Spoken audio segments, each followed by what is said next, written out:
Robo etimosifia osekutani nanomea Laini o ikare fukafiesia e pototala Maeni e me afokavale Moe fokava afonua Moe fakava afonua Presidenti toki ukamea Oe kariko mavaetani Vau kakala o tohoriun Ai o tere a paki moe tohi Ni waka I o tufumani E lala o e vai tokuna aola, mai oe maku atonga, mai oe maku atonga. Maka ko wherepunga, oe loto kai atu, o pama o tomorele ka whangairi fuka ono uelo. Silia e kirisita, vai vai o loto iuta, tui tui televisione e oe maku avaia, e oe maku avaia. E soni o California, kafe anga ina e sola, ua noa tanima, pe kitai e kareina. Tau mawai toa pe, ka mou si vea, si ki pe kai ha, si fai fatongia. Saia Daniela e Monterey, ono e apasana. Suka vai kisiki usa karamendo matau a. Nai loko fia fia, malo si lava mai. Mea malo si lava mai. Ala popua e lo se o sopu kataufa. Tu i loka manai, mango e whaka takusoa. Ala noa nui e, kalonika tala koloka kala. Kalonika tala koloka kala. E te soni o California, a whi ana ia e sola. Ua noa tanima, te kutai e kareina.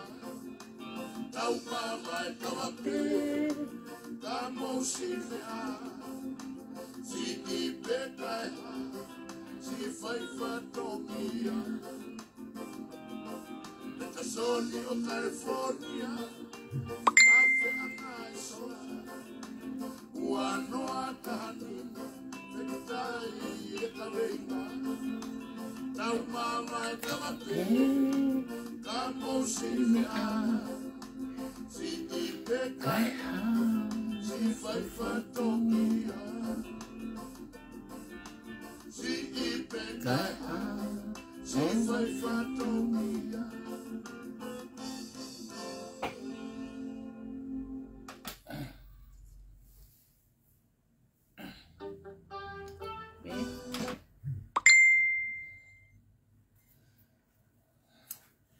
Maloi tau mai a honi. O ko iloi ko a sapateni Amerikani, but ko ha ke office.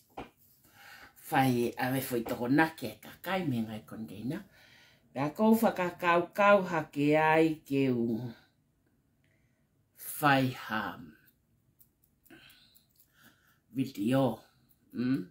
A live, follow ta live pa follow.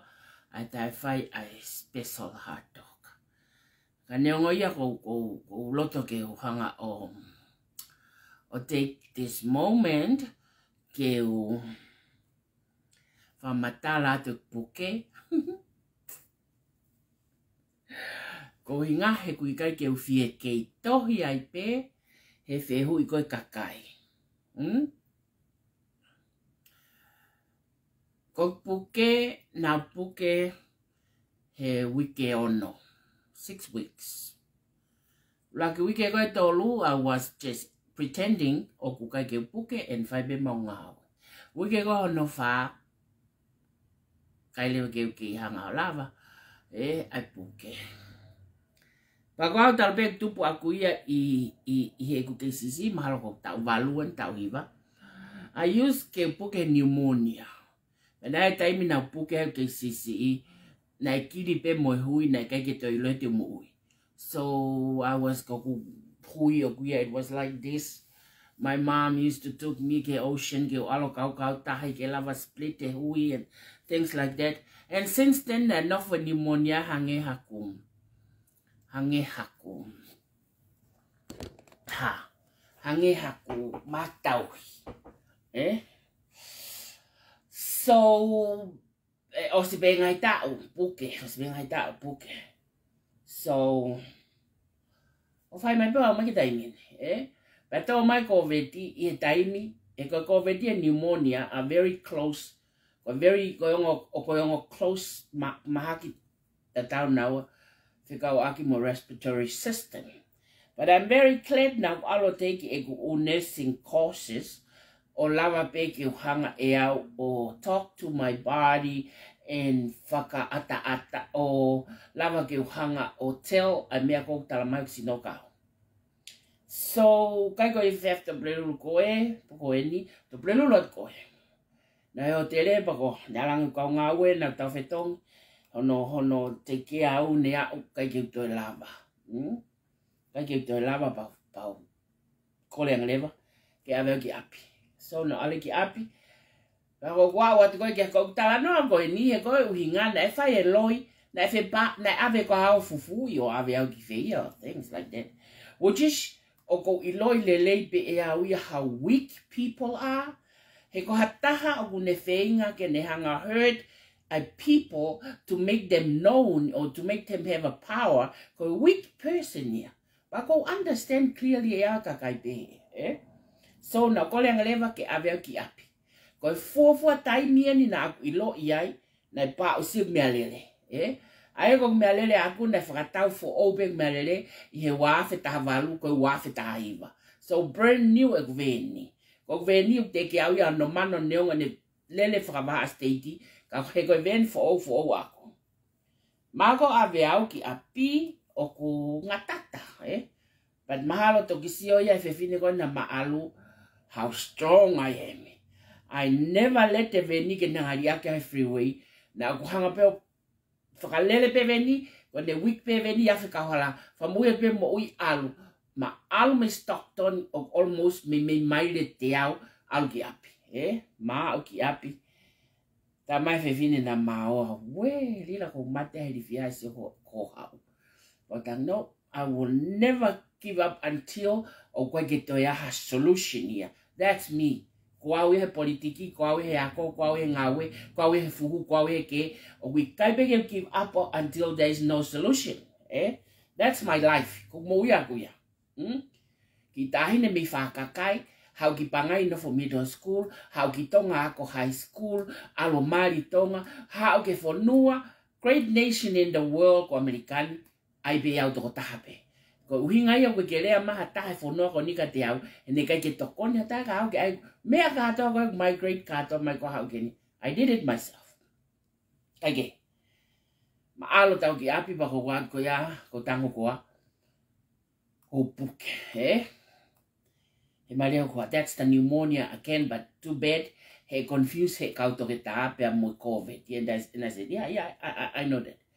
Pea ma alo ko ia, Pea heng yang pe koe taha, ko taangi ke maalu ki whale mahaki, e kai ki o ngau kula vaccino. Ko maapi, it's only 3 minutes ke hospital. O ma live maua in central Richmond, where there are kakai, middle class people who now live there. So, maalu whale mahaki. Maalu whale mahaki, tole toto, ava CV, ta mai mile, I COVID. Go pneumonia. This is why I say I COVID pneumonia and I mild COVID. Ka go ilo e au I tano moksino ko pneumonia, o ko puke ai. Ko tatau pe tof pe pneumonia. So, tama e hu COVID au dano. Ka gitaria hu COVID. Tama te ka gitaria treatment e fai ka ko. Ko tari te ala gapi. You know, I refuse this, but ma ale mo ko ak my be pain medicine ge langa. Ma alu ki apu lia mau kwa katia tongi whakau lele, and then I said, it doesn't matter. No, people die from who COVID, and I don't want to whangatai au e who COVID. Pea ma alu. Awa ke peke to heng koe taha, ko wongoi, kai peke to lawa ya ko kaka no mo hui ulanga pe mo ulu ala ko wae. O tango koa tatoi alo. Kaki mua ko yana aku uye kau ngawe. Pa ku yai ai toko taha kau ngawe. Ko ne lotu pe O ko hange ko whanongo ko ke kautaki ko e siasi, e nau lotu. It's very touchy e tai mugulea e tokotaka ko ni, even o ne lotu whapalang, ko ne lotu o kuongo ko kula mari. Ba ko le angegi ne fai e ko, fai ngawe, ba os paule anghe ngawe. Kabau fa o tua tau ngawe.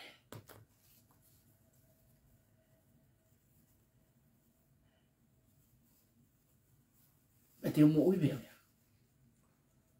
Ne ongo. Ko i. Ko tau ha e la ngā. Ko i te.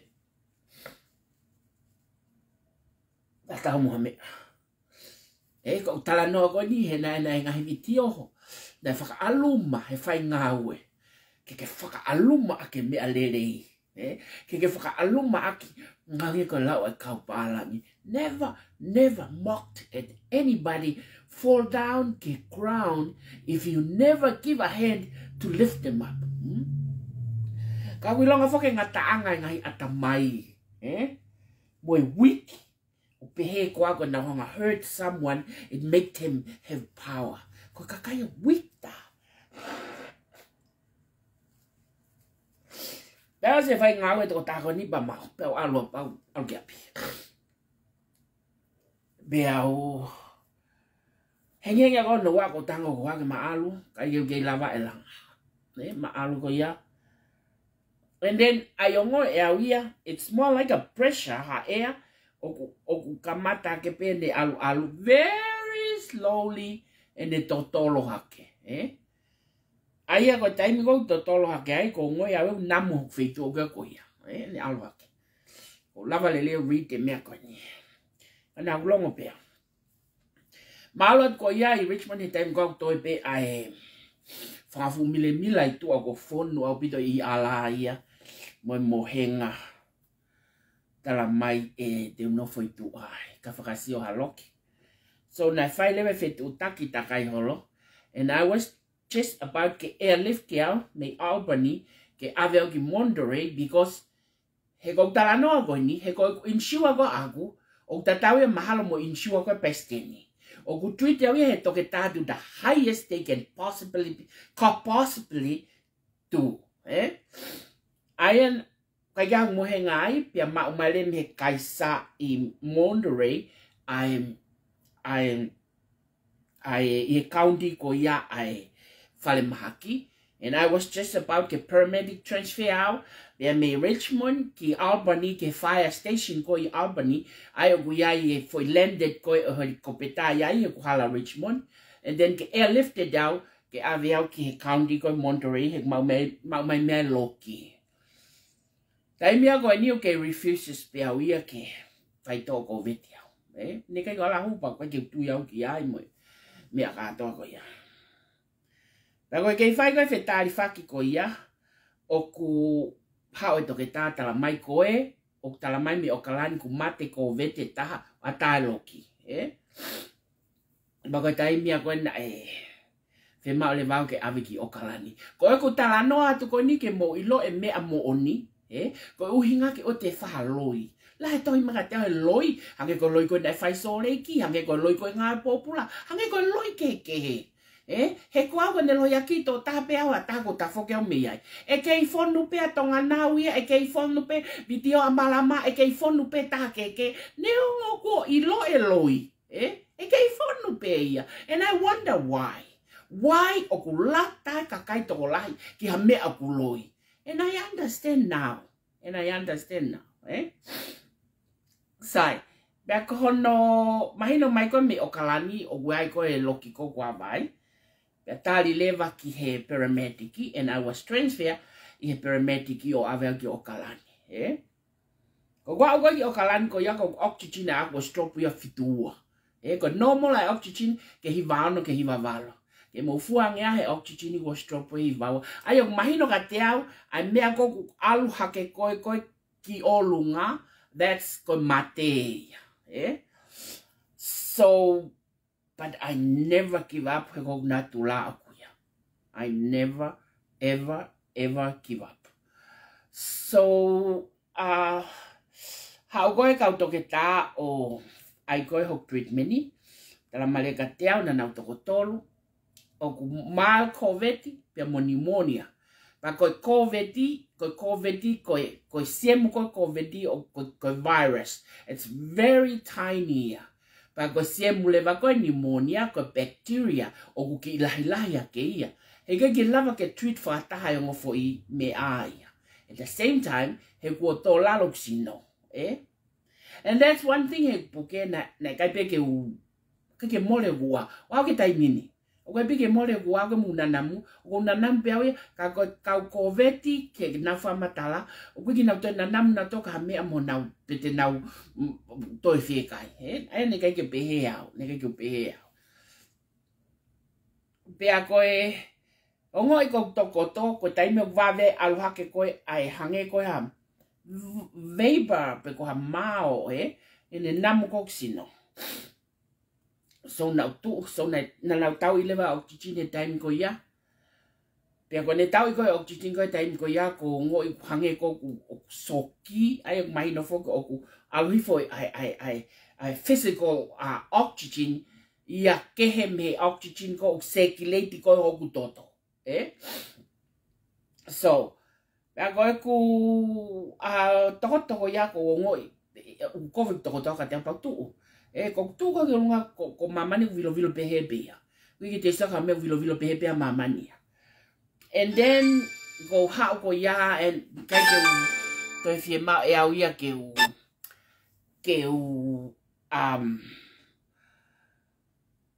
kai teng be ke taria ke ai hu COVID ka te Pea ku hange ko alu ke bathroom me mea ko ia toho pea fu oxygen alu even though na now ask me can now help me he pe moenga. I just like to stand up. I like to fight it. Kabau ko mate whatever ko ke lava ko ya fight let me fight it. So pea moe huanga toketa pa ne huanga ko toketa ko ia o ku hangele ko ngo I hoku lau maari mo hoku soul o ko te maari ke toke tāko ia hange ko pe ko toke tāia tene tala mai ka te au ai mea ko tonu Yanga I whakaukau pe au haole toke tā tala mai o ku ia ai whaiwhe kau ko sai pe whaiwhe kau he lo COVID so unau iloi pe maha ki koe mate and then whaiwhe kau whaiwhanonga mo lau toi tapu mo mea katoa ke hao ai whaiwhe kau o whai lotu mo mea katoa pao tangia I kai o koe ki o whie mate apa o koe ki o whie mate o ki kamata process e mate ka te au lolotonga o ko ki lapo whai mea pia talangere ke I need you ke listen ka te au I need you ke listen ka te au na aku alo CNA biau lava, biau alo LVN biau lava, I understand the medical process biau mohok sino, o ko mai no, Petu e toke tā pau tanga, pa whamatala lewa, e ku puke koe he ku KCCE, Ko maha ki tau hia o ke pneumonia, o lere mau hao ki taimini, ko talo e puke koe ke KCCE pa whamatalangi ki ai na uhui pe moi kiri na wako na fi hoku huia oku ia and all those kind of things pa whamatalangi ki he toke tā and since then o te bege more pneumonia ma te au ko pneumonia whakaosi na pneumonia about 3 or 4 years ago te lapo magule ko ti ieni pea tamai toke tā, wait here. Ta pule toke tā ki loto, Pule toke tā, o haole toke tā mo ki foi pamu, ilo ki foi pamu ko, o pamu hela a ki koe kau hela, ki foi pamu koe ki foi hina whaito oai, Tamale toke tā ka te au ke whinga ko mihi, ka wiki uto e lava mihi, ko foi mihi I koe, o kuongo e mapuni manawa, ka ko hinga ko medical understanding, it's not gonna mapuni ho manawa. Ko foi mihi I koe to bring in the oxygen ki loto, and it has to go down. You have to do it very deep. Ke te mate ko ia, ka ko hange ko o ku fight back mai sino, ku weak. Ka ko foi mahalo ko fo I tata naki pe ya hoku I vi mo fo I mi lai taia talo no file ko yao. And then I put it to my mouth and then I sprayed it and then I inhale it. Ko inhale ko ya ko ngo liva ke mea ko aluhake ko I lalo hoku sino oku hange ko oku tuu o kai ke tenga eke ki olunga ka alu ki lalo. Ka alu ki lalo. And time sipe kupuna kaki mai gulua, e gulua. Pako gulua go ya and then I heard him saying she's right. Aya mo oni e whamatala ko ki ai. So, pea, toi pulewa toke tā, o nau asiange pea moe toke tā e ua. O nau uange ko ia, o nau o whanongo ke nau tala noa, o nau tise a kribe nau tolu ke whai whakataha o ngofoi whaito. Ke whaito ko veti, pa mo whaito pneumonia. Ku pau pe ke retreat pe mea peta. Like ai pe mea peta. And then, ko tai mia na to hanga kai pe ke ki toke tā koe, na aku kole koe ki ai koe, na whamatala kai ku poke pa peange ki ai. Why don't you guys do it at the same time? I bet I me taha. Now pehere, oh no. O ku ke the full week au pita ho sino koe. Bea talange. Ai be mo dolo. Mo hanga put out to sleep. Ke mohe. Baka ba ko mohe pe ko ya ba mohe ai be. That's it. But do it at one time. Ka go ilo e au ia ho amin ko o kwanga hosi. O kwanga frakata nya.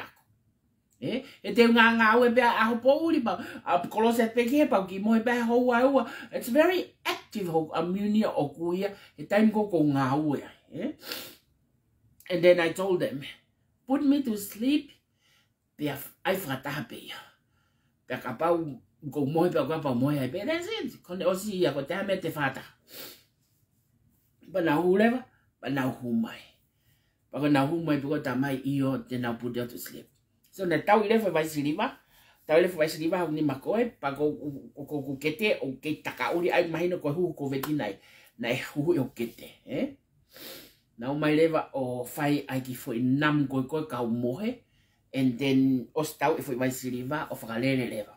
Ai ko ponia ki he pong ko taha pia o forever e fiafi, He koe malo he koe whaito ko wofa ko ia na thought na toko ko mau ia, Pe e ke mai whewhine ka te au pe ko sai pe batang ia, I'm okay. Pe mai le whewhine, oh you're good, ke sai ko ia, mau pe ma toke ko ma, And then I said no, I'm okay. Ta mai le vai ia, cleared, o ku lava pe o sino te ki o mo whaito, Pe kone o siia, Kone o siia tānoa, Os ai foi hu koveti, os au lele mo foi vasiliva ko treatment ko o pneumonia. Ka ko gofa ke ko ia, os mole manatu ya. Mole au pito ia. Mahalo na ilo he api ko na quarantine ai. Oku fatano pa batu o tano aku ya. Ngalo mi ako But in the hospital na mole au pito manatu ya aku ya. That's how strong if I talk. Mole au pito manatu aku ya. So kono hale to tata ya me ka tau he poeta ka se ke vave ko mai no ko pneumonia. Ko pneumonia vave ke mate pa ke vave ke moi. Te ai me peto ke taha ai taham hal hai to ke tago ne shift poli, ta mai to ke taga te au, o mau arrange ho hotele ke alu ki ai ka ko me te ke almo oxygen, pe ak tapu he hotele ke almo oxygen. Pe ako api ko hoa fa yako, pe ako te quarantine mai ki api, e no fo mo hoa nga we o quarantine e kai ngofo ke alu ki ako. So I have to find a family member ke alu ki ai ko hinga ke quarantine ia e foi ai tafa. So na tama na quarantine bia Stockton ni hoku kai ngahen. Ne ke ave o fufu. Ne ke ave a fufu. So na tama le ko kasi ni te hau ki no quarantine mai kien e foi a tafa. Bia o mai le va. Au beto ke ta ko he poko ya to ave siv ha to ke ta mai te algo ki api. Pako ospoto pia no manuva mo mea oxygen o tai pe oxygen tiliva ki api ha wa pe mo fo hina oxygen he mea lele ta mai leva ki he ongo fine mato ai patoa mo mapi ki au e tua e paramedic ki au ko ki te fi al paramedic au he whakatokoto au e whakafo hake pe ngā lulu pako mui mo mai mo o anga leva ongo mea o mai au pe mahao le ki ai and that's it.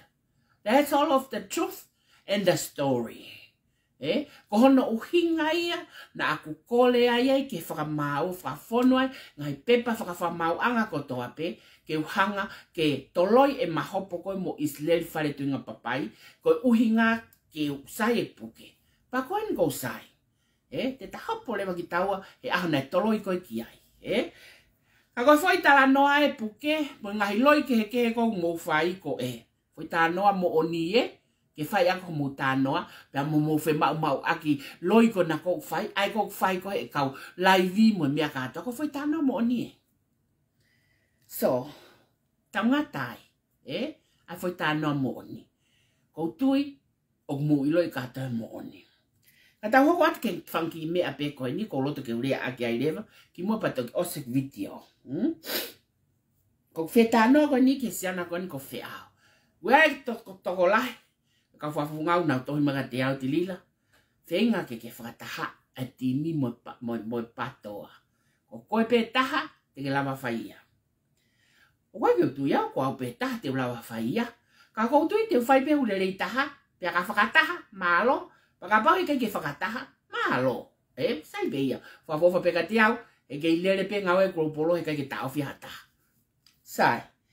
Pako kuloto ko ni ke urea atu, ke siana ko ni ko fe ao tali wakaola. Mohono mari ko mere tali wakaola. Tukuange ngai palaku ke ki tua, ka tau tala no straightforward, i he fika koe ai koe tupe. Na ke ilo ipe koe fe ao mea katoa koe ia. He ko toki nofo e taimino sioi. Koe taha pena ne kou a kens koho loki mo sione, na ke hau ko whakovi mai taha kakatiao. Tala mai kowe taha koe, tau mute taha koe. Pa kong mea lewa aku whai kono alo tifen koe. Kani kai ke whehea kakai iau. He nai ulak whakalere tupe me sanuari Februari maasi, nai whai e au, nai saipe nai meri no pea. Koe toki taimi koe na ke huu mai, o ke change koe management katoa koe ai tupe, for all ke kakai, and I understand it for all, but then now resist now tolu ia. Na ke te ke ilo ia e koe resist e kakai, ho taki for all, ka ke hori koe ke hau ko whao au ke whihia ke kakai. But anyway, pa koe kutala noa tuene ngai whika katoa koe, ko ke tuku mai, whea, koe uhinga na ku tāpune ofisi, he uraki wike taha, ke ua na moto access ka mea I officein, ka mau humai, o mau e ngai mea katoa he information ka katoa. Pa koe ke haloko information e computer, ka koe risi, mo ngai receipt, mo ngai mea katoa, ho mo te sina e tānaki o mai ka tiao. Pa koe kutala noa koe ni kakai ke mo iloi. He koe whaunga whakapolitikare koe whai koe whe ao, ta tau tau whe mo mea nei whae saloni, pa koe osen te toki rea au kia saloni.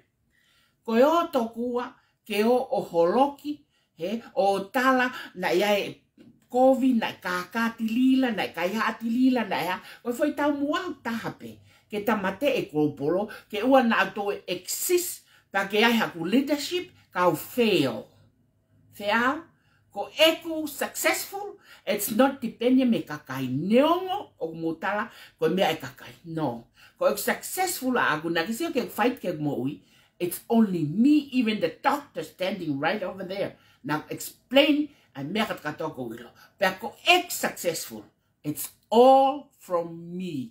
O koe ki kawaha kakai ia, pa koe ki hauha kakai a hiki au. O mo ilo e mo tole mea kotoko ia. O koe ki hauau ki heni bak, fola ulupe ko fi have no ko tu exactly ai mea ke lava successful ke mo ue ngā ue na tau whakahoko pa ke hu mai lewa whe ao ko hu mai ko ia pia uhanga lewa kanseli foi polkalama motua o makatuunga me ngai mea katakatoa ko na e hoko na e hoko hangena o stalatu ngai promotion ko na hawe tamaya ko fra market ko my promotion ni foi tupe fa wa he be onongo full mo uye foi line payroll ko toi aloia vahe ko kakai ki he toi mo uye line payroll the following week, ha uia vahe, ha oi kakai o vahe, si o ko tapol packet out, o hala taha mea e o mai ki loto ki poof koe tupe. O ne hanga lewa damage, ai uluaki ko siko niko whamatala ke uluaki. He ku toko lahi a teki moutol, na aku whanongo ke o mai tatau ho mo receipt. O kui kai ke a o hongo full receipt na tohi, mo e office ko ni. Receipt katoa ko atu me ngai destination keke. Destination keke. Pake osko ni, ko whamatala. Pake ho mai lewa fe ao, o lolotonga ko ia koe hono canceli o foi polkalama ulaki, ka tau hoko mai ke foi polkalama whare. Na aku ilo i pe awi he foi polkalama whare, o te e ke whae lava noting koe population, pe e whae he toko fiha. Na aku ilo i pe awi ai. Neo mo kumu matuk mai pe ki he mo ma mumu, e kaki successful, e kaki se, e toi whengo pe moe nia. Hamene ke mo lea maa mo ngutu e taim koe na tau tala noa whikai, ke lava ki tau hanga ai ke mahino. O ngā kau tala ato e pe mea koe, o ke mo ilo. Kai ke, pia ke hou mai whea. Pa koe foi polo kalama fo ou lewa ho taimi na e peheni. Koe tau whao e foi whare, house, ke toi kai tupe. Pa koe foi whare na e whao ke toko tolungeau e wike ulaki komen. Tolungeau e wike ulaki, uangeau ni manoa wike ua, uangeau e wike tolu, tolungeau e wike wha. Hawa wheao, kore maka te au, sio ke kakai na toko lahi, to ton ke ai foi whare ua. O kou toko aki pe au koe koe whea e polkalama wako koe ko ngawe. Ho fu manu, mo hori koe ko hinga fo ke kawa katoa o mea ko whea mau, ki ho ngawe ko whai, ko no ko via ta ngawe koe mo koe wheao. E na lere mua ho atamai o koe no osfika ipe, a ngahi mea katoa ke loto koe ke hoko, pa ke o mai koe financial burden o wha o katoa he tupe. O lava tok sio ki ai, mo kau finance office ni e taimi. Sai. Koe foi toko tolu ngeau, ai na e hua toko tolu ngeau, i he aha wike ulako maa o me, hua toko wangeau ni manoa, he wike ua me, hua toko wangeau, i he wike tolu, hua lewa toko tolu ngeau, he wike wha. Aia koe hua koe toko tolu ngeau, he wike wha, a hua walu ya ko me, na e wahe lewa toko tolu ngeau koe olunga. Aia koe toko tolu ngeau koe olunga fe ao, koe fo i wahe ya koe na tawhai koe, na i whiunga mo paanga e taha miliona point wha. Ka neo ngoia, sio ki heni, ka neo ngoia, na ke kore mai ke ua whare. Pana e ua whare, aia na toko ono ngeau. Tolu ngeau he uraki wike koe whare koe, tolu ngeau he wike koe whare koe, ai koe toko ono ngeau. Toko ono ngeau na e wahe i he wike fia. Na e wahe i he ahua walu kosune. Koe wahe koe ana toton ke paanga fia fia, paanga wafe. Paanga wafe a toko ono ngeau. Wafe a toko ono ngeau na fia. Liu ngange, na fia. 1.2 million.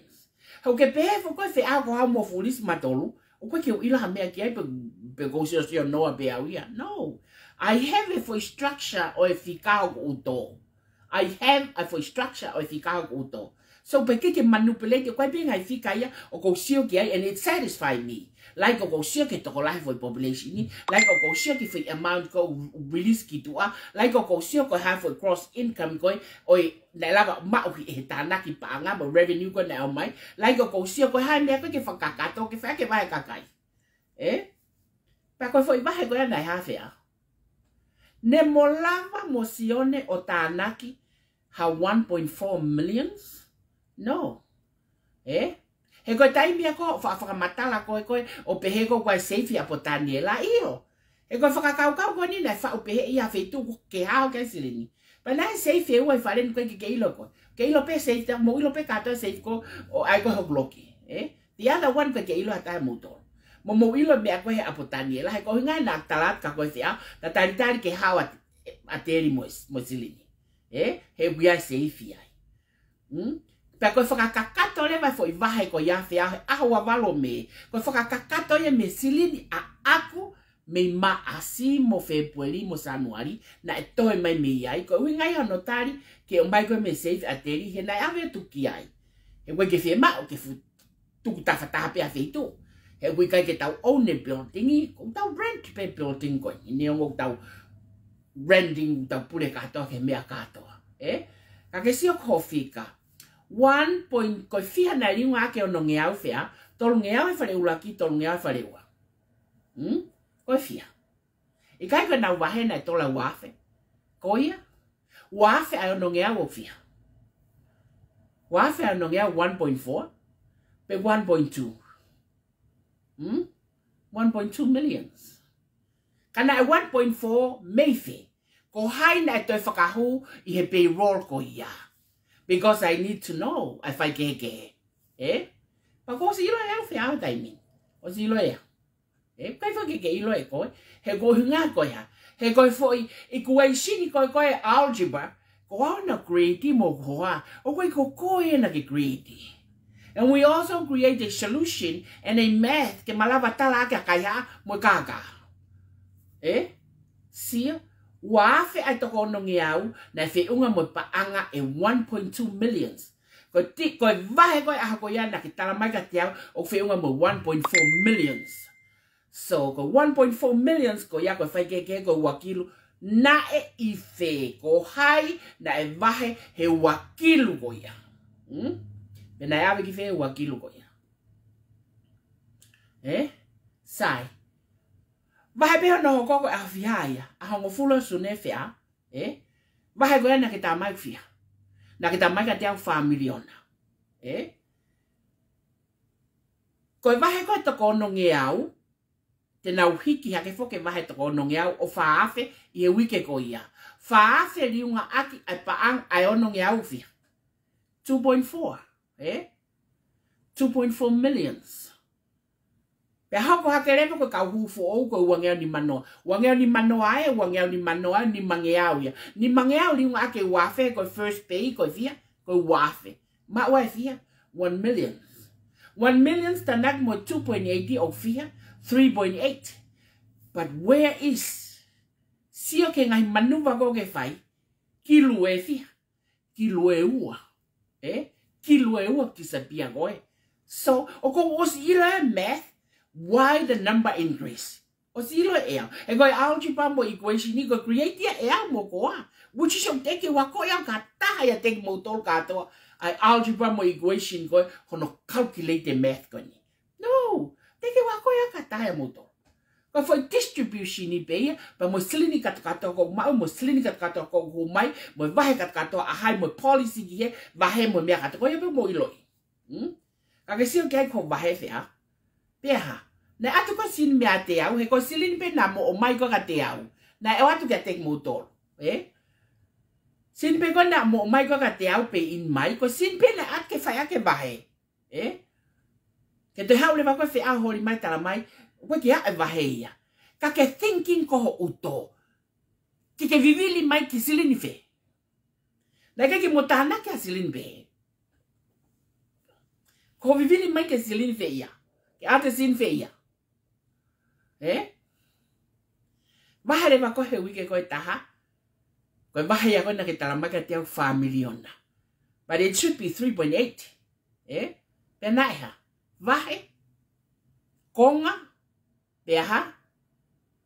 Pake tohi ang katiao, he pe ini na itang hai chepta ke itang hai chepta ke he na o mai po pe ini he aho ko ya pa ke na wahe, he ko uhinga na ha, na ke tohi mai ko katiao fe out ke approve e ko o go lotonga travel au mahale time ko ya pe ne ke ngau, tohi mai ko katiao ke aiselin ko ya ke fai ake wahe.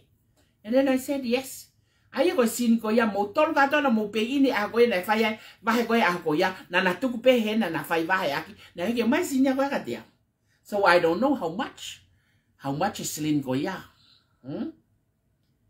Ko ne ngata angai angai toka le ko na le ko tu pe ya kamata le ke mali liu le va tu pe le mai ko sune. La va tai vai atu e ka vai kai vai atu e ka vai he ko uinga ko ha fea. Ko uinga na kai ke to ya new recruitment he we ke tolu. Ko we ke tolu na toton ke wangeawe na kai ke to ya new recruitment. Pa na kai ke to ya new recruitment he we ke fa e to ya o ke tolungeawe. Paka pau ko ke new recruitment. Pa koe hae pa anga mei fe. Pa koe whanga fui ngoa kātou ko ai mei fe ia.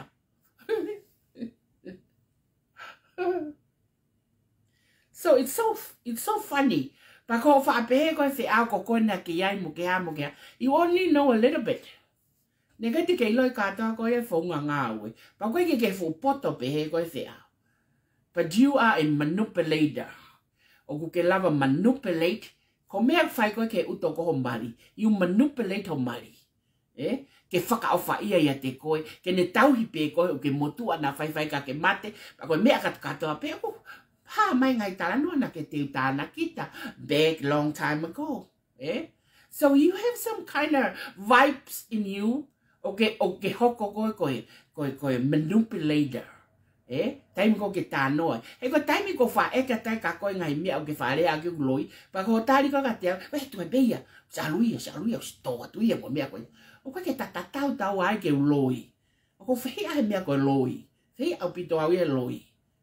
Tu ka hepe wa yo fetalata ha mea ka te koe. Ta asi lewa pa ke hau lewa ko tu kwa ki o ko alo kasino ake ni mafe koe. Te ulawa kasino ka takilu. Kapau te alo ma takilu o kasino ake kasino. Te au. O speng rapia e au a kasino. Why? Because I know the math. I know that ko uloi algorithm ko ya. Au ke talanoa ko like ko au ko kaiha. Hiri ko ya. Na whaka vahe akanes tonga moa. Akanes tonga moa, you have a responsibility to explain the time na ke whai vahe. Na whai vahe a Lucy manatu. Lucy, you have responsibility ke mo explain ho mo mea ko na whai. Na whai vahe Suliana. Suliana have responsibility. Na ke whai vahe koe ala. Ala, you have responsibility ke explain. Tuku kehe mehe na Suliana. Suliana pe, okay, tau te tu pepa. Ilonga ko se tine ngā ue Suliana. One iloi o kai hala, o kai mistake. Kawa o kunofo or sort out the mistake. Ke ma o ha a good solution. That's what we call a man and a woman. Ko toi ka tau alu. Ka hiri ko ya, you have responsibility. Ole ngai Western Union na mai ka koe na mai ka te koe akanes. Ke ule atai rewa he koko ke hanga sea ai ngai video ko akelela. Ri mai ka te koe katoa ai u Mifani ko ngai chapter me no sila mo Australia mo kakai to la. Ko ka vai mo ka fo una tangi mai ka te au time ko to ape na Western Union ni na akati ko. Te eki ai vahe kakai ko ia. Ko fe na paanga. Te ki tala mai na ke fai vahe. Ko hana ke fai vahe ka sine kakai na te eki ke ofo na time vahe. Ngai chapter ako to masi o ke alolo ko mo ngutu no sila. Chapter hai o faloto, chapter hai Australia. U chapter ka to ko panga ka to na mai ka kini makanesi. You have a responsibility to explain ke kakai panga ka to na mai ko nima. Pa ko bri ala het ko ka botol pa ona to mata. When I chop somebody, I chop it like hot potatoes. We get more time hangi ko kitangata ko surias. He kono inga ko tafa. Awari pe si o hake ne ki mea kati me ka te au. Si o pe notification ni wiki fe sine ya. He koe uhingana ya. He koe uhingana ne fai palaku I patoa. He koa tafa. Te ke ha taha kau admini katoa. E ha kore mai ka te au ki aike admini. Ta lunga o sino. Kore mai ke admini he tau kau admini. Kore mai ke aike admini he foi chat room kwa vai ni. Pasi ko pango chat room kwa vai ni. Ko laka tu pe o to o atilila na ne create chat room kaya ka ke admin ko ke tāna ki mai whanga wale ngangau katoa ko vai ni ki ai. Ke tuku ngai a vai ni he kawa ai tolo. Ko mo oni mea ko talato. Mo laka to ta mai ko fai whaka ilo pa ko IRS sa. Ha we. Ko fonoa ko ni IRS o ko ka tonga ta ngawe. Ko whanga wale puata vua katoa. Hala hatonga ngawe IRS. And IRS never give away their information. Never give away their information. Pea ko pau ke inform koe. Ko pau ke inform koe. Ka aku lesi sita ngawe anga. Te usua IRS ka unau tala noa ke tupe. O te ke na wa umai na mea taka te au. Hala ata moha legal and official document me IRS e receive he office koe. Hala ata. O si tahano a hopo ia mo hopo whamau anga mo hafua. Oku mo sio ke kokanati tere waia e tonga. Men tai me tako whakamā i au e vare. Vare kua. Whatalange au ki mau kakai ko gofu mga te ma si ko au ko ka me ko vita ko ka gofu ta lak mata wale ka se sele fa kau idiot o ko allergic ke kakai be pana pe he ki tama ko na ko tafa o si pe tohi e alu pa ka ke to le mai ko famalo ate ako ngawe mo o ha tafa timing ko ha expela ya tafa o expela ya he ko Piketty. Go out there make a tafa known because she is nobody from nobody. And I am the one that I tafa get known. Go hinga tano ay kau. He very attractive and ngai information no ang nengo gloyelo. Fe kau ak muau because it's about Piketty. And this is why una wata no make a Piketty. He ko I am the one ogu somebody. Me. Ko inga tano a fe au gatiau. Neonga ke ne ilo ko sini mo algebra ke fika. O tano a ko vi ko gatiau ko ngaka to make himself known. Pam tano a fe au ko ke ta chep ta bang mate a te fe au. Ma fata hen ka. Ma fata ko ya e ko tupe e ka mata vahe tupe a ura ko November. Ko talatu ka mo tole ke. E kona te wal mamari pe ke wau ki ai. O talata ka mo tole ke. Pe o tala mai mo create o mo mea. Whaka ofa. Tala mai ko o mo video chat mo manatu mo mea. Manatu kataki. O te taholo ko e ka Daniela. Ko whainga urunganga o alo. O ko ke manatu i manatu. Mahalo me whanongo ma manatu. Ken ko ustofu ka manatu o ligito. Manatu. Na ke hua tu pe ki loki ko e o tangutu ki lalo tala noa ki a vake. Ko vake na ne tau hi au he puke ko ni he ko tungane. Tala noa ki a vake, ko e ko mava ko mo fe au to ton ke to au ki tua. Ko o mea pe na mo warea kai motoni ke to a fe au, pe block e au kai ke hoko, pa ke hua pe ki he manato fai foi mea tatau. Ko ni ku ke au tata ka Daniela. He ko mo lo to ke mo ma wa Daniela ko to konia ka tia. Ka ko pangon na mau tu fata ma toli motu, mate pe taha mate ka to. Pe ma family. Ito mo uiha tahaya. One die, everybody die. Ke alo fai taga ai manaka.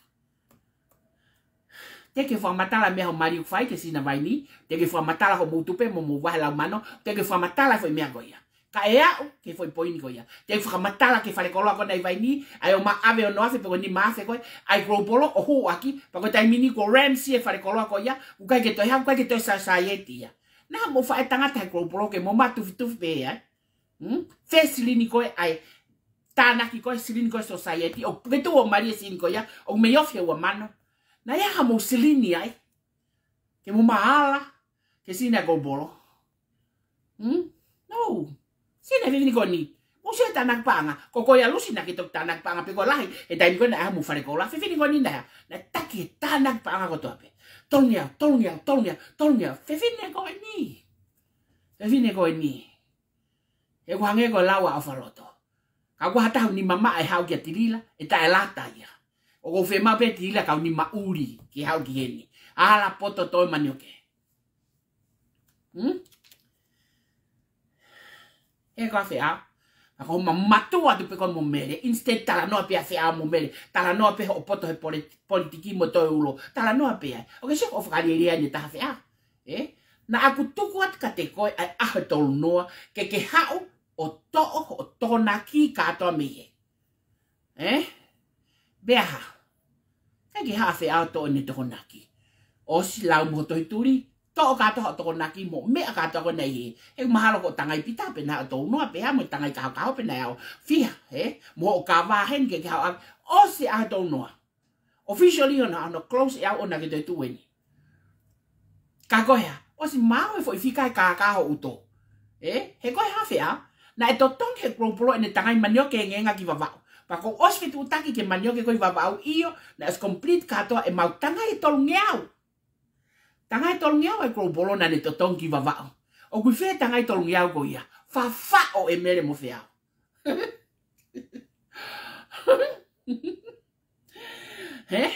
O skai ke hau ko ave me ko ni os mauia. Pa ko ta no are va ko e akea. Ke fetong ya ko tupe fe. Tupe fe ia fea. Ko lahe mea tupe ave ka koe ho mena o mai. Toi tupe feu toe. Tupe feu toe. Ko si mahawe mau calculate ngai vai ke kato i office mo ngai invoice mo panga nai huki he mo panga nai huki mo ngai receipt na tata o te pile fe a mo fu foi sila vai ko ati akau tolu mano tupu na tata o te pile vai ko asia na ke kai ha asi ku ke toi ha insert vai asia I payroll ki he wiki ta ke roll over hiri ange ko vai ko na tati ko and many more ke to go mai pea tau sa mena. Mo loto ke mate. No. E tam te o tuau ke dong siona. Ke oha. What te mea kon mo ni. Te mea kon mo ni ka tuko loi. Tuko loi tuko mo kaka, tuko mo pau u. Tuko mo ma fefenga me ka te au ke tuho tu aka lava ke iloi mo tolo. You guys go through some work. Na aku ha me kulupu na nauturia e kulupu ya. I never talk back to that person. I never cuss that person. I never say a bad word about that person. And that person used to write to me and said, Tilila, ko salute ka koe. E koe mea ke reaku ke mooni, ho respect ya o neongo nau turi koe. Hame koe ke mulawa whahamea pehe. Hame koe ke lawa fi amu mere whahamea pehe. Hame koe ke lawa Julius Rock whahamea pehe. Hame koe ke lawa salon mo sela mo, aloviri mo hai whahamea pehe. Hame koe ke lawa kelela whahamea pehe. Why? Ask yourself. Why o ke lava build a mea ke hange ko mea build a big geti.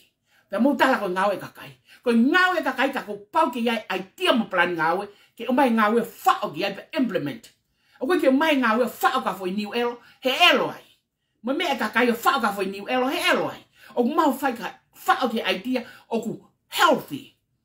Hono circulation hono toto kai mo ui. Hekoa, ha mo mea mo whenga magi ai. Ha mo mea mo tata ko vi ai au.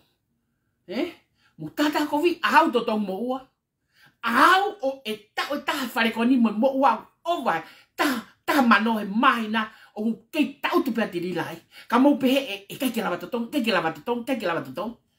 You know, people with good minds and good soul, they see, they feel it, they have soul. Te mau mui a te lila ko mea moni.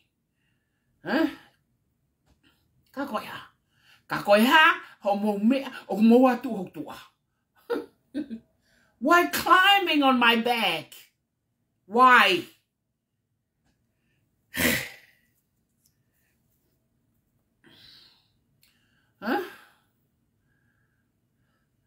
Weekend, fai whata mo ka ngawe. Rea mai a finance person. Ko hoi tira na ke haya pe ko ia kakai wina na finance. O ton ke ta work of finance. Ko talange ke tangata. Mo iloi. Na kamata ngawe ko ni na kamata whakapolitikare ia. Ko tau mua ke ofa ke masiva. Pea mo lere aki. A polo kalama te mo kalati ke lava ke complete a te mo kalati tonga. Na kamata ake ngawe ko ni. Pea ko hai pena urak alu. Urak hau. Ko ia pena filifili mea. Ni ongo ko ulele taha ia. Ko behe koe atamai ia a whiao ke hau ki he. Ko behe koe atamai ia a sione koe a taiti. Ono kore mai taiti ke whakangawei. Ke hau ki he ko nau alu a kape mai. Ko behe ko mea a akanesi ke hau ki he. Tā koe ko nau mea uwhai ko no lau ia. Tā koe ko nau mea uwhai ko lau ia. Ko puri pe ki he. Lotonga ke a akanesi koe mo whiao. Ke a akanesi koe mo whiao. O meu tarange sione ke kau ngawe mo kau me mipa. O whehi a pe a akanesi ka tirila. Why you hate me akanesi? I gave you more than you give me. Why you hate me? Shut the hell up. Okay, vai o ngawe. E ne kai me heka infinity ka goa. Hegoa. No vale a makau.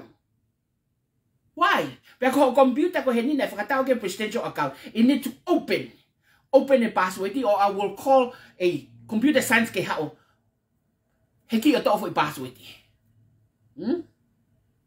Koe te whemau ke tu mai hen. Kakai katoa ko ia. Hai uhinga mua sumu. Sumu mo manatu mo whea mo mea. Kai kei tāma manatu ka Daniela.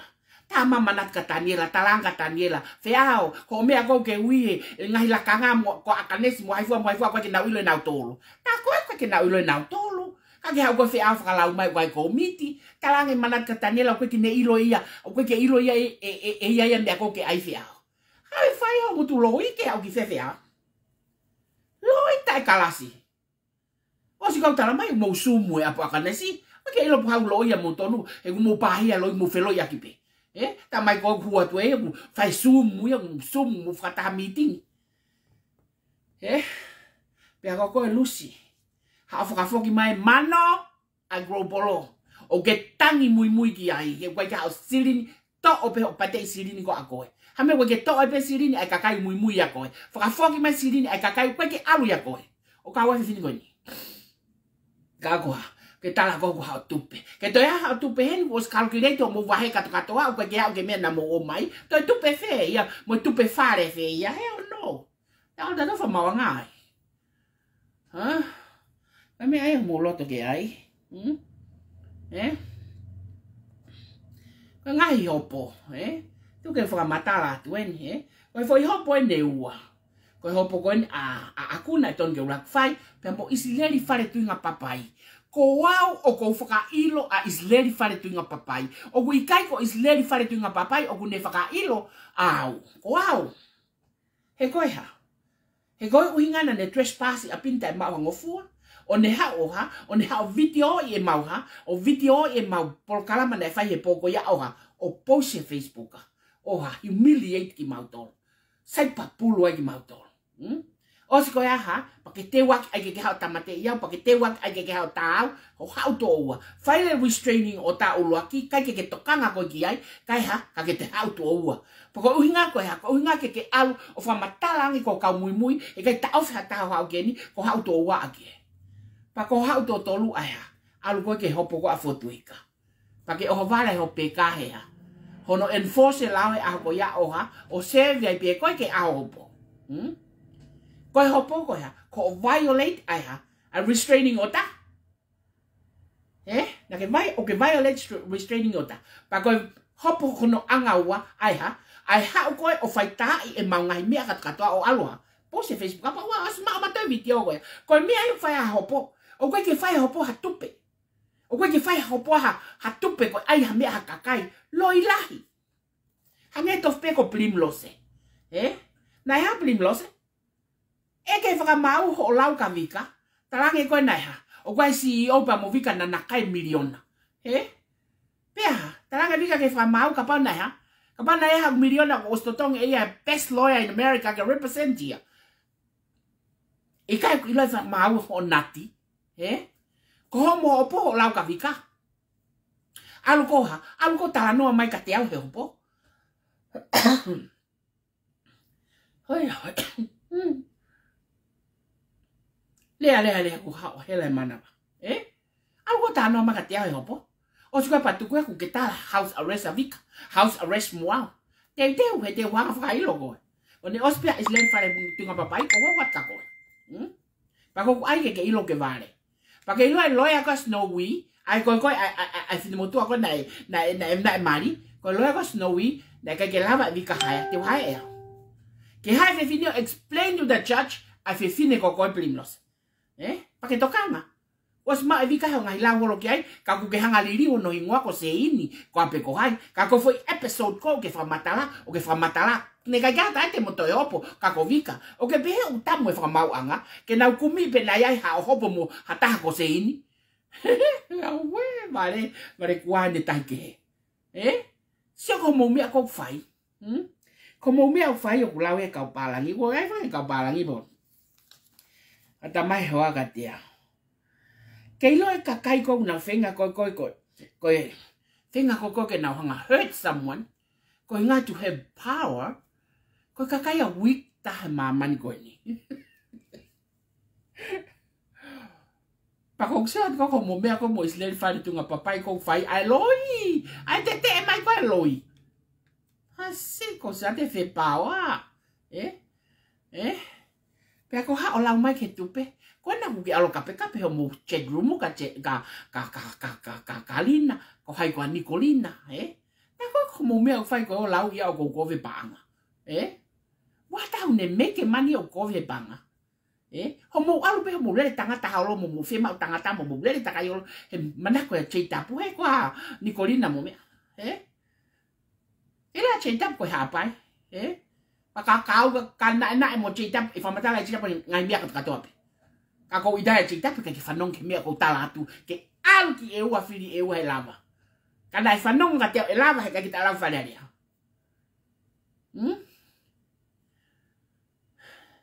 Al ko pilim lose. Tu ko me aya ka talange ya ki fa mau. Because CEO and Vika, they have haka for matanga. They na kai million na fia. Ta ye ha hopo ka hopa million na matupe. It shows how idiot you are. He koa, o ka me fa mountain ka koi. Tapu na ke toelea ki a Vika he foi tau e tolo. Tapu na ke toelea pe tohitoi so media bab. Ko ni o ke tohitoi be koi. Was to kat me Vika. O tang ave fa maanga. He o ha he oku I kai ke ia taha ko seini na hopo. E ilo pe wha mau ko ne hanga ai ke ne play mo lao. Ke tari he toi hoko atu. Ngahi pe koe ke te e mai o mea pau uki tua. Pe ku ke pau o mooni. Pa ka pau o ku ke pau u. Hao he ahua walu. He hopo aisi. Hao ai. Come that day. He kou talatu. Iyo. You just asked me around. Ha, what? Na koe hopo ia. O koe ki whakailoa is whangatunga papai. Pa koe ka maalu ka hopo ko ngā koe tupe. Pa koe ka maalu ka hopo ko ngā ke awea ngā pōpula. Koe whakailo e awe ne violated this trespass e mau. Facility a mau tolo whaita e mau mea. O alo pose interneti. O lau mai aki. Hala ta teo talangi whakamau. I never know that man. I never see that man. I don't know his mother, his father. I don't know where he comes from. I don't know why he speaks to me. I don't know why he talks bad things about me. Teo talangi whakamau e mea ko ia. I don't know why he preparing himself to come and kill me and come and hit me. I don't know. I don't know that motherfucker. I don't know. Porque eu ia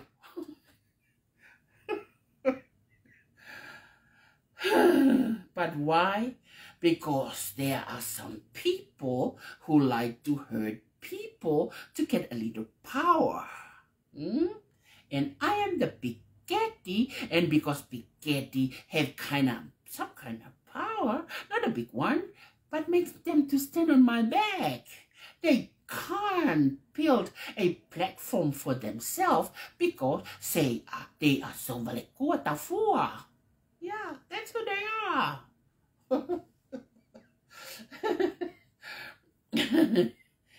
Huh? Kaya, mahanga mea ke. Kaya, pako ule atu kon ke tupe. Koe tupe e kamata ene vahe he aho uluaki o Novema. Ko ene lele pe foi polo kalama ko ya he wike hiva, successful, tau ki foi noti koe na akwhai, o tone foi population o kwhai ai notingi, o tone panga ku ange ke foi notingi, o tone foi algebra and equation ko ya ko ne kamata Australia. Ko ne kamata New Zealand. Ko ne ava ya potako tau atu ia whanganga e ava a American itisema. Pako ku tau pe ko ya o tao o fasia sau o whakakata New Zealand katoa pe aui mai mo papra strive ko apeko fucking papra ke hao moia. O vitioka whamatala fika. O fasia sau mo na o fasia sau ia. O ke whelota o fasia sau ke interview ia. E wiki ne ilo ha mea ta ke calculation fika. Ine ilo ha mea ta. Pa moni a solfonia.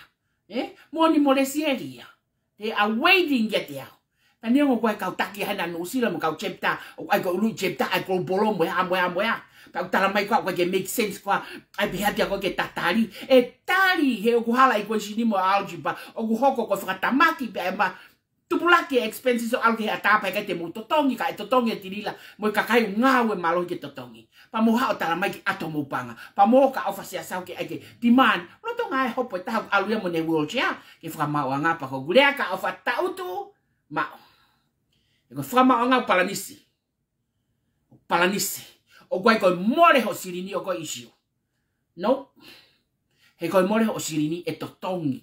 A more ho sirini. Koe palo parema koe more ho sirini koe isiuia. Pa koe palo parema whaka business ia. Pea koe pau ke ha close business koe ia. Pa koe ne close pe koe business koe ia koe ne ha alu mo wahe ko ha separate entity ya ko ke belongs ya ke owner ka ko ko ke pe atilila ko ka fine ka atilila tata na ki me ka ka ke ta utu oha mo mai ke ta to tong sine ka ka pa o ka ta o ingia omi ke to tong sine ka ka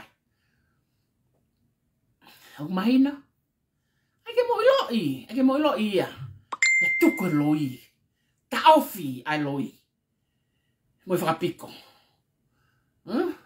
Papa ko to agoe ngawe ke la ka yao Papa ko hia ko ka fefine ko ke pe ke ga ta ya ha o ta wi beta police taha talange police ko au mo ya maloto ke matu in the island way e mo ko to in the island way ka tu police Poko hai ko e homo no matagi tu a osi e te fiela e tamako ke tamako e ko pe me pe americani o ko pe policia ke api talange father stand there ka teach island way do my son Stene policia. Ya, paila sani que te taque policia o tala que ni covica ya. Que tú es Father Island way, but ta ipe ta waya. Ka o ke fie fuhu. Ang goya ko ta ipe ta waya que policia ka men stand here na ta lauma. Ka matu in the island way. Ka mo sia, Nga tuki ya ni foge. Au ha gitu. Ya. O wat ke fe fini ko malama. Malama. Na tau ngau e whakatape. Nei whai pe whikore a ki mo ngau e mo polo mo oldos kanati.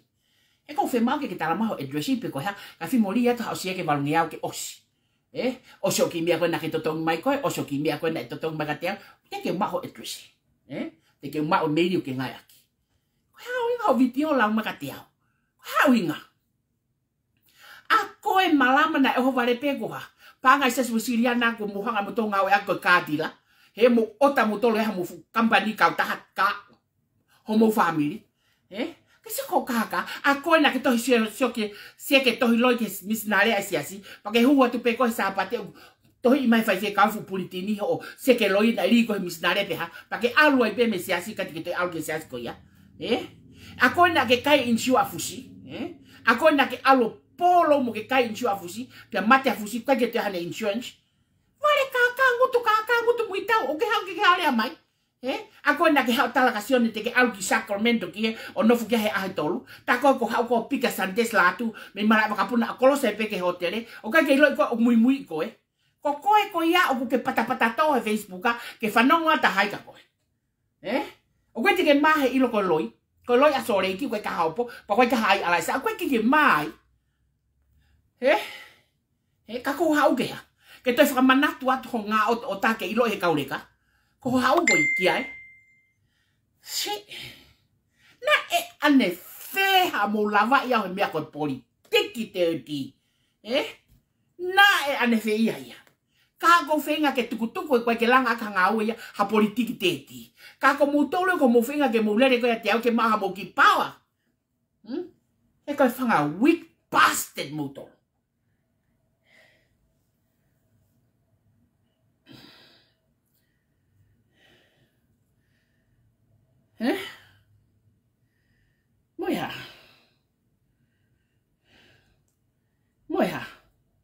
Moiha mea utoge toi aiatu. Moiha nge koe ngai post ko na koe ka se misika. O mo usio ke ngai post ka ata koe ka se misika. Koe mea koe ya koe mea mo oni pea oku kei toe. Te ke mangoe. He oku ha. Tangi au loto atu po uono ke ofa mai. O whiri hataha oku ha. Oku saiki he whare are o tonga. Kamuha. Ke yo mai pia tala mai sa misika. Ke sai fefe. Ke sai fefe na turi na tome me asiasi. Turi peki na tome me asiasi. Construction asiasi. Ha opika se misika. Fili fale are lava. Hupe minister hai moi. Toi o atu pia rinko. Aina turi kon me asiasi. O CEO. Hoia we. Why? Koe uhinga ke ne ane piti kato ape. He guiai hakau ta construction as a misika, o we kai ke hane construction as a misika. Kako construction a hai, construction a vini. Haere va me aku kei hawe whanga vare kua ko motol, o tala mai ko construction ya vini. Kai hiri an koe ngawe, o ko mai me hema se misika. O ko mo sio mo brali fulu, ke connect a kakakape kai. O mai whakatafe mai ea ngai ngawe e pureanga o awiki hai. O awiki a vini. Hoi au oe. Hame o ke yo mai ti peiti tala mai koe construction ya ko vini. O koe ke moulawa sio. William Sika father na ngawe ko come and auditor. This is during a time of mahi uduboniwa.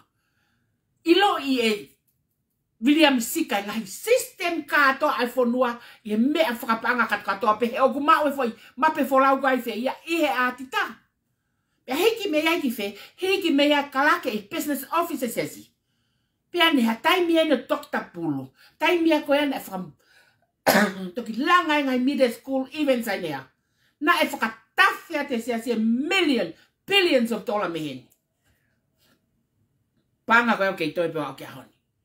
Koe au ne whawhalu te ia. Sika family. Cafeteria koe au ne mau ia. Se misi. Custodian koe au ne mau ia. Se misi sika. Toi ai mo ne security heo kwa security ali haona. Security ngai tempare, security ngai fetuka kata isiasi. Oku nau tae ki department ko toa pe ki toa isiasi. He nai tangutu a sika sinia i loto o ne ilo foi mafu. Mape folau e whatawhenga anga pa anga ki tua. Ta tau tof pe mapureanga. Pea mo male tamako loto kovi. Loto kovi? Tunga hea. O mo sio ke fu apsiasi kona pea. Fu atai mani kona pea mo fu ngawe kata a koi pea. Na e fe unga mo miliona. A expenses ko ya miliona tupu. Pako taimi ko ya na ya. Taimi ko ya ko pau ke famona ai saki ke silini ka tok release. Ne ke famona taxi asia ki ai. Takia ko he finance ki ai. Why? Why he koi mo oni eni? He na nau kaka.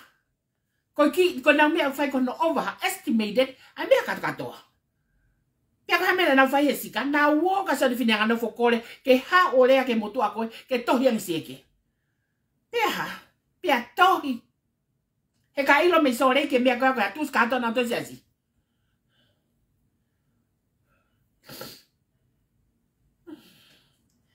Pia mo mai le tala mai. O sai pia se misika. O mo sio ke flak a pe ti peiti ko oe tanuhala na ea kai ke to longo a se misika. Pe mai leva a haiko. Haiko no pele kon koida o asiko ko he mea ko tila drugs. Ko haiko ai ki no pele ko ya. Tula kepa, mai tula kepa hangi ha manu ku to ato ti peiti. Ka ko uhinga ko ya. Ko whaka ngari mai ke mousia o whai ha tala noa e mea ko ia. Ko ne ai ke filled e love mo mea somebody ia ke anga ni ngau. Pene ha. Nga love tapu ni ake tanu ko na hihi fo mo ngai sidewalk mo mea katoka hono ngutu. Pia pe ke hiki ko pacheti pia. Ti peit fe ka pe au ke hiki pacheti pia. Pakate te ole ke paloti. He ko ya. He ko ma construction e vini. E wa construction a se misi i kai. Ka ko whakatafe mai e construction ni e ai. E se misi. Aya una whekau ake kaka.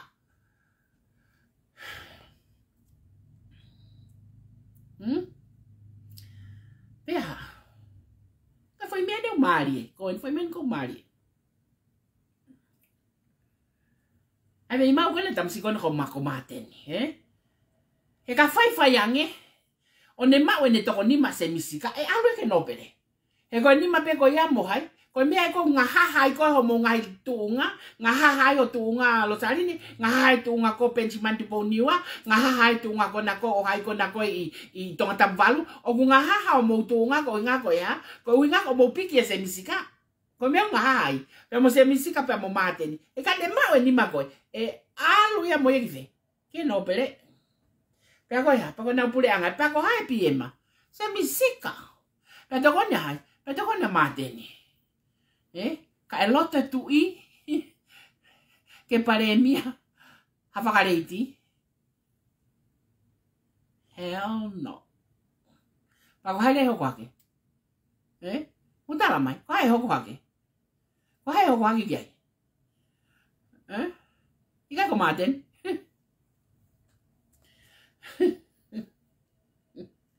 O musio ke loloto. Ai. Musa ke loloto ai vei mau madeni. Pia, musa na ko veneta. He ko siaos po iwa wa. O kwa no makatuunga ona ia. O siaos po iwa na. Na ke no fa siaos po iwa muy agrisi. Kana no fa siaos po iwa o hange ko no fa fa na ko ia agris po iwa. Ilo siaos po iwa mi kato ndamai. Kana ya. Ne ke no fa siaos ya. Na ala siaos ya o prove himself.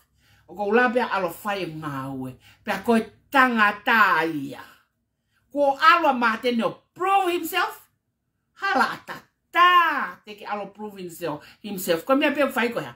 Ko turi he taimi heke mai me taimi ke ha. Heke mai ke lea oha. O navu pe ke lea peng rap. O peng rap ha. To ka siaos whaka ake. Ko tamasi ia. Ko siaos na ha. Alo fai ako. Alo ki eu. Alo ki hapai. Hao tokon puri ako ya tere. Alo hoko ko ya. Alo difícil ngawe ya. Maya USB ko ha. Pe ko ha me. SPC or something like that. That ko tangata ia.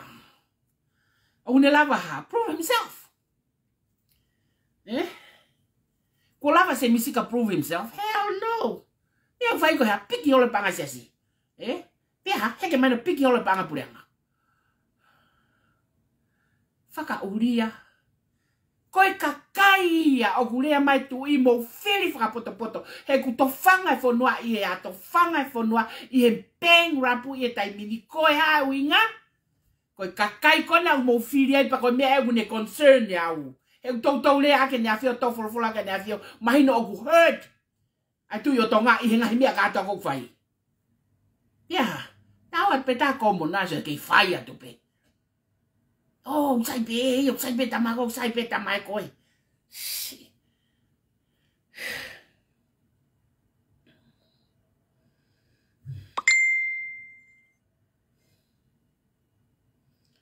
Moi ha. Fulolo e tau polave, Musa e tau polave, pe ko tau ki polave pe na tau to folo e tai. Fai ha special hot talk. Pa mixing ai mea keke, Pako kuliatin kako salon. Salon. Semangat ya.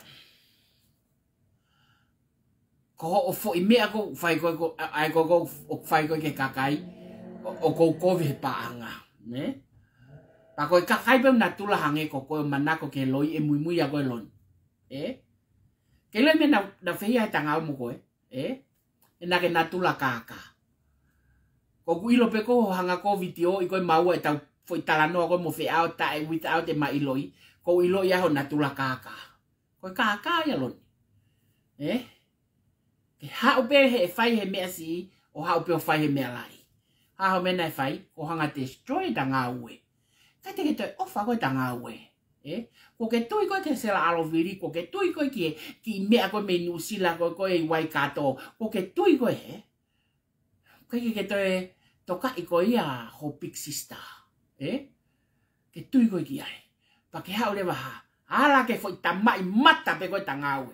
O destroy. Pau lava i pio tala ho weak there.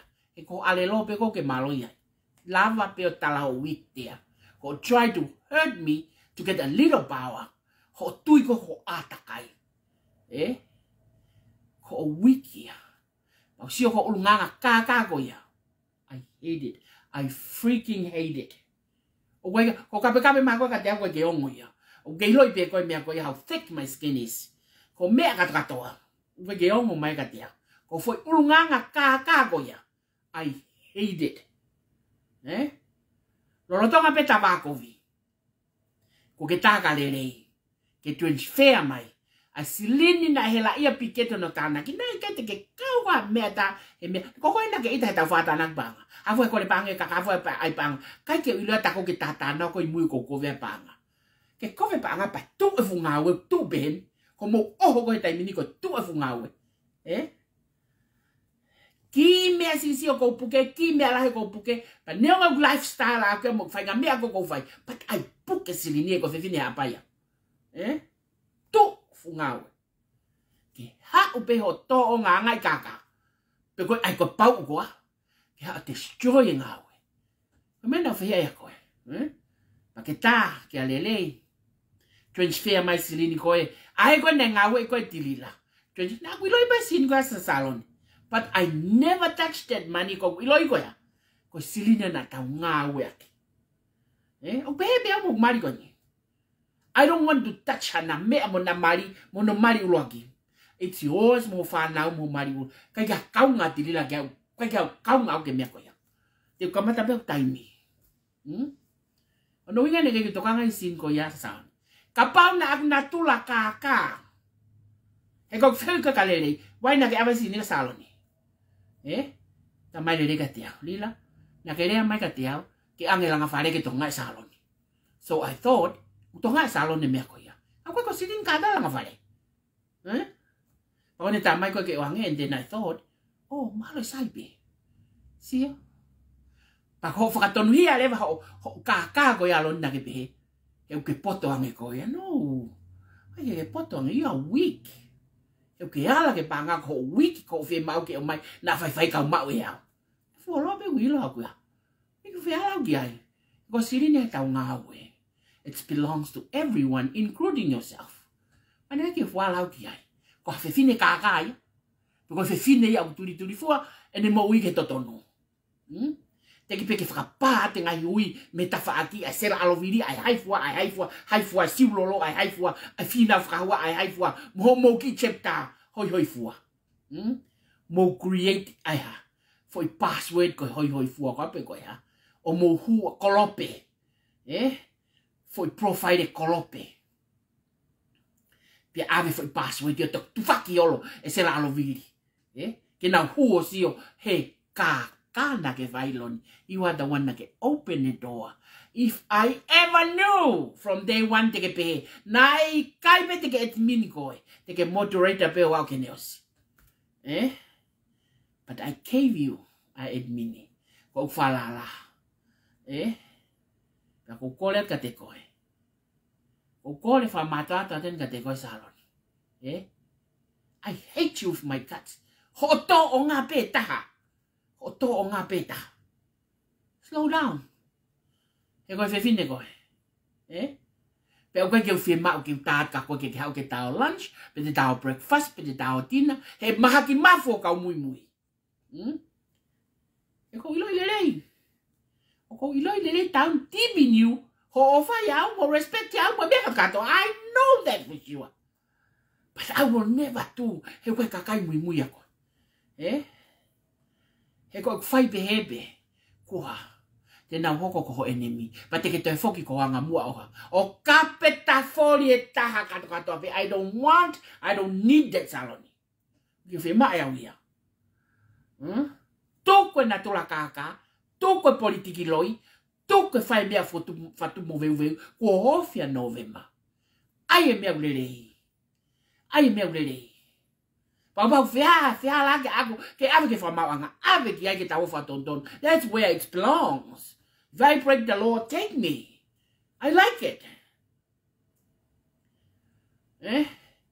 Ko gure ai aku kore ka koe. He kou iloi koe na maari pe koe, ai ka weak people o me kolope hono turi koe, na maari pe koe, kone ki pe koe. Loni. O ka futam star koe. Ke nau kone ke kako, whamatalat kako nau elo, mo nau kovi, mo nau mea kat katoa. Ikai, whikau ke iusa nau ulu. Hoko koe taki lelei, whaiha mea kuk lelei, hoko koe whae lelei, hoko koe mari lelei, hoko koe taki lelei ke kakau ke toa ngai.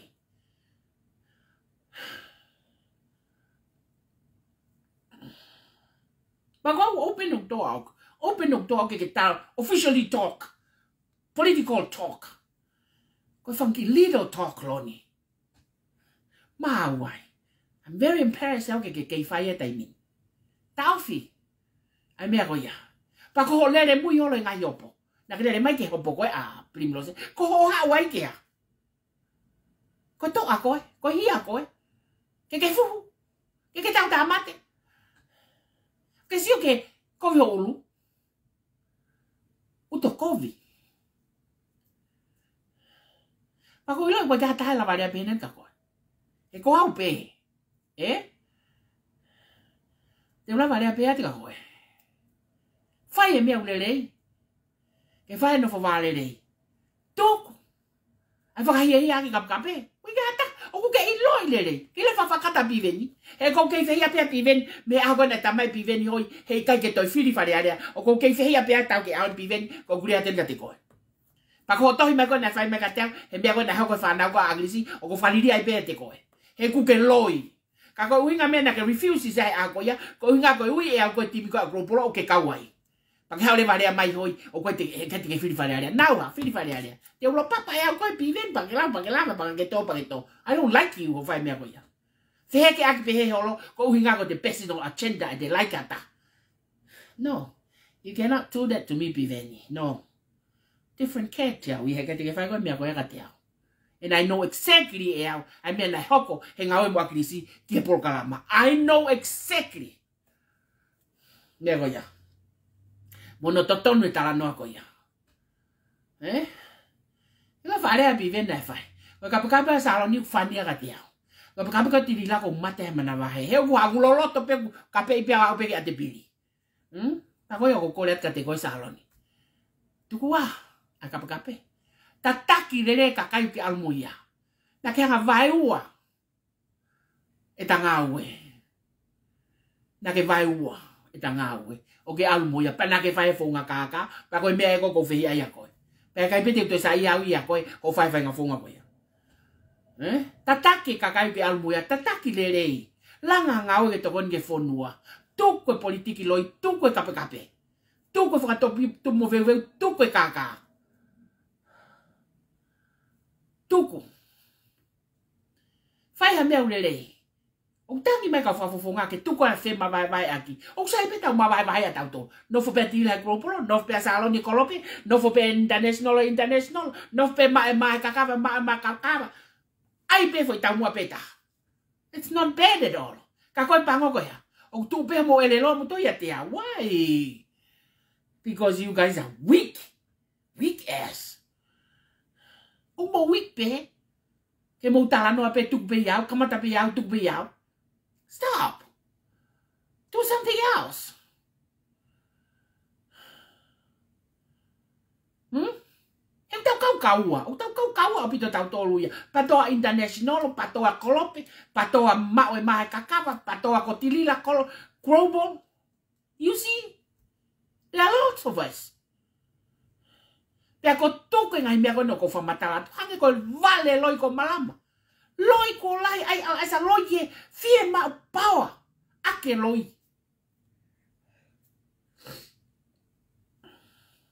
Taufi. Ngai unganga ko ya saloni. E un kovi. And I don't care. Pea ko ke moni. O ke kape mai ko kape ato ko kape ta ko kape pe mea moni. O kape ta mea loi. Ko tana ke loi ke o ke ha ko ai magatia. A o ke tala mai na alu tai fa e tamai mo hosi.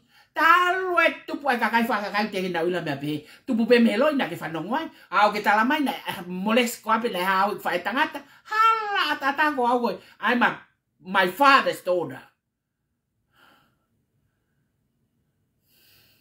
Ese ke ngai lo ke fau. Penak whakapapau te whakailo ngoro mea koia. O whai tānoa ko tānoa loi koia. Ka koe ahon ko koret ka te ko ta ofi o ngut loi. Mo politik te tia ke loi.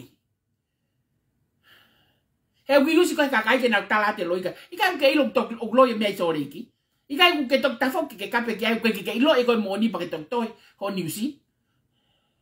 Ko whea ta mai lele o glau. Mo e ako o glau, mo e poto o glau, mo e afua.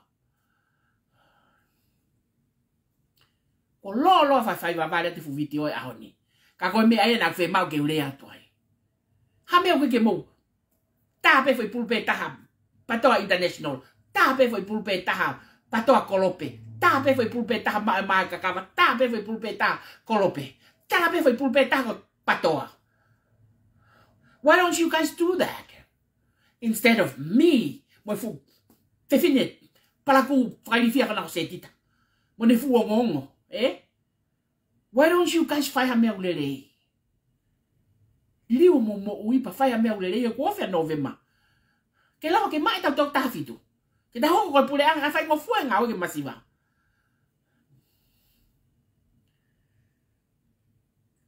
Saloni, ke fa no mai. Tu ko te ria tu ko apito mo ita salon. Tu ko apito ya. Ai e ko me ko grele.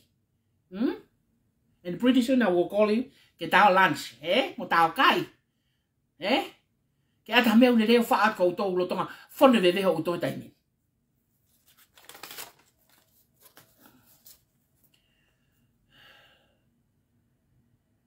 Mo to ha mea.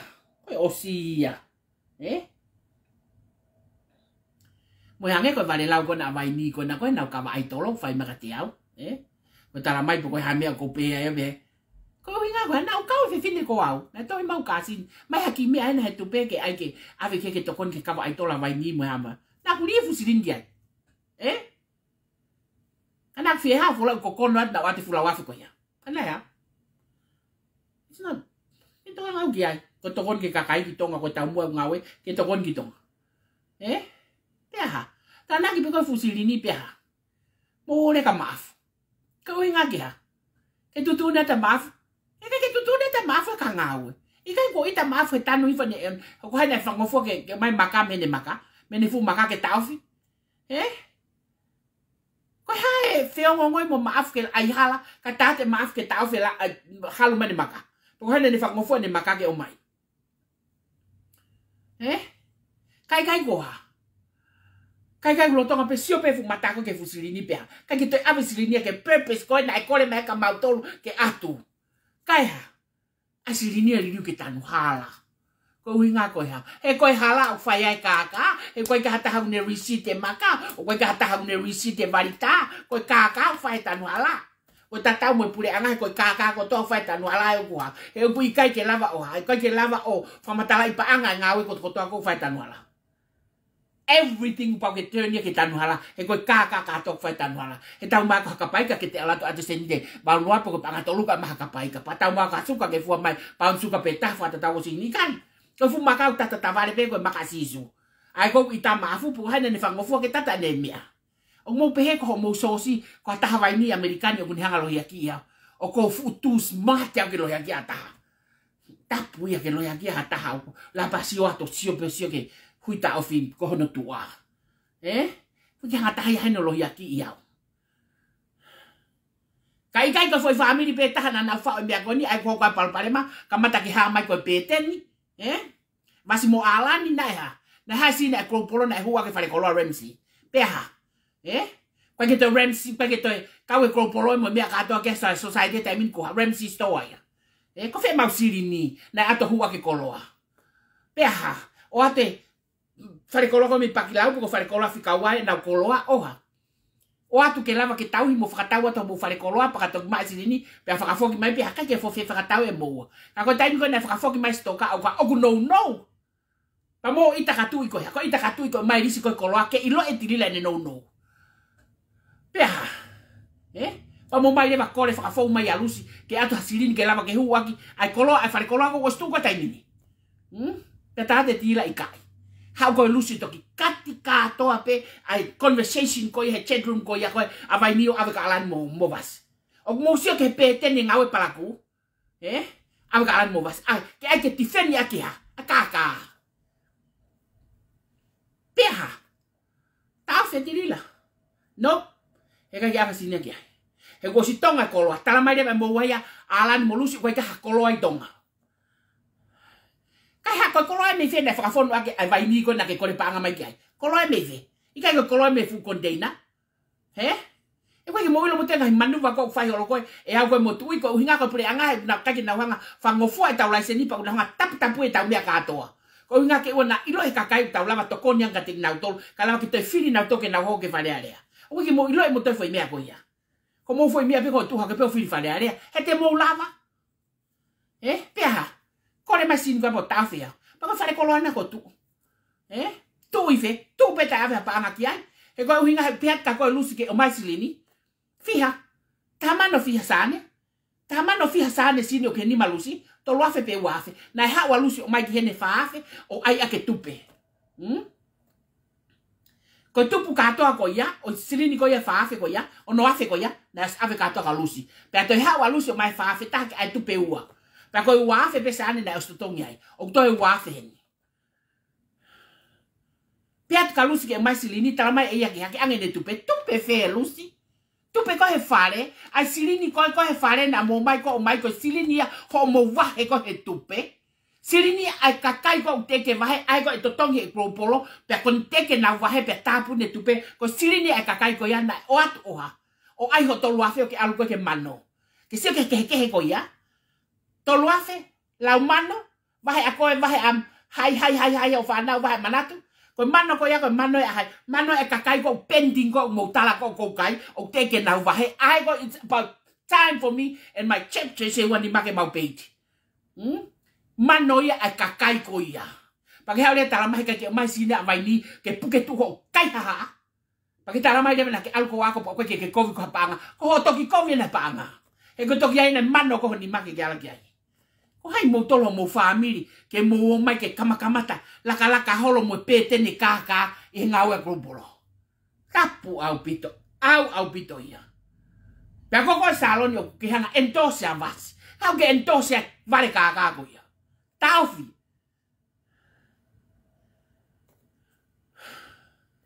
Tapu au pito.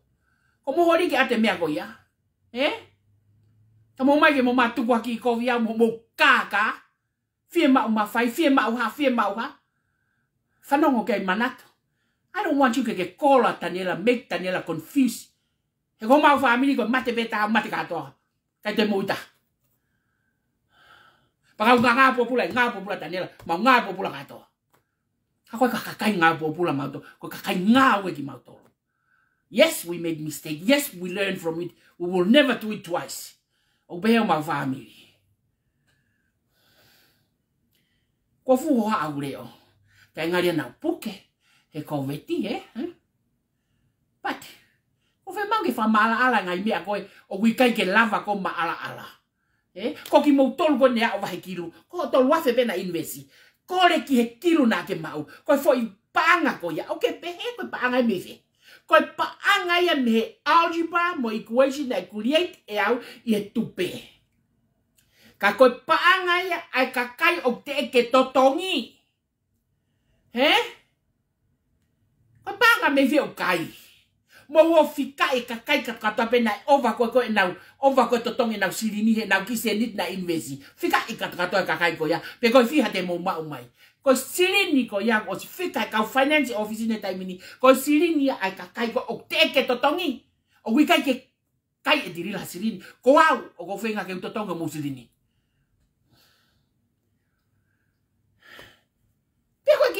Mea panga fiha tu uchama hafu. Pagi kulupuri panga kat o awena ke mea ko na koe ai shooting star salon. I know balbalema. Ko ha mea ke wit pehe ke toi.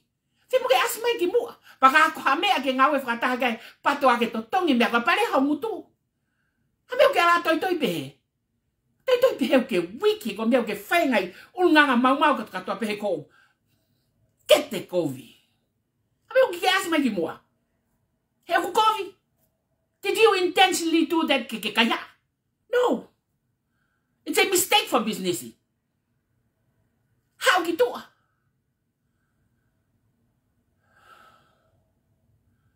Có tôi bị hết kìa. Với cái cây hạt ta ya xin hạt ta. No. Có khi nào tốt này mua mày. He ko mea gui ai ko scam ko totong he kakai ko mui mai ai kakai ko mua mai ka ko only ko scam ka pau ko ha nothing a population ke ngata there's no nothing ke ngata there's no nothing outside to get out and that's called scam pa ko watu ko na surya si rock mo mea tal mai na na start a scam where did you ever know how to calculate an algebra equation with a nothing of 0 point and a out 0 point hell no.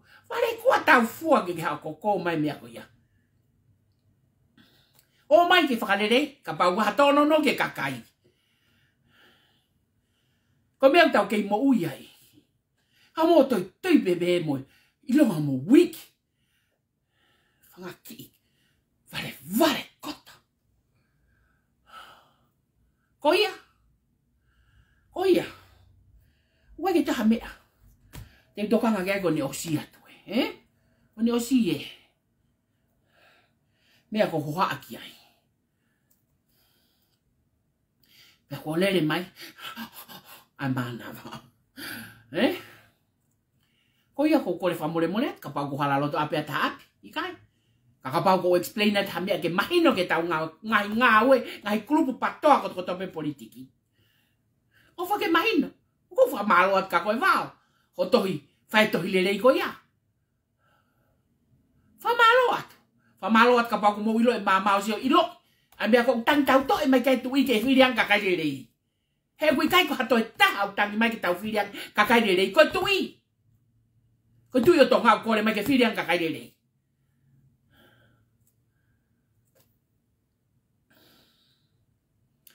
Ko ia. O ko whawhat ke taha kato. Paka pau ku. Aha ku leo. Yell and kaila. And I'm sorry. Whamole more.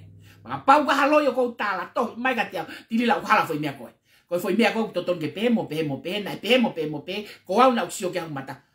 Awe ko more ka ke hake pe ke Facebook. A mo ka taki na utalata pe mo pe. Ta koe ko totonu e pe mo pe. Koe se fine kakato ia. Ko fe fine fai toto nu ia. O ne admit ne hala.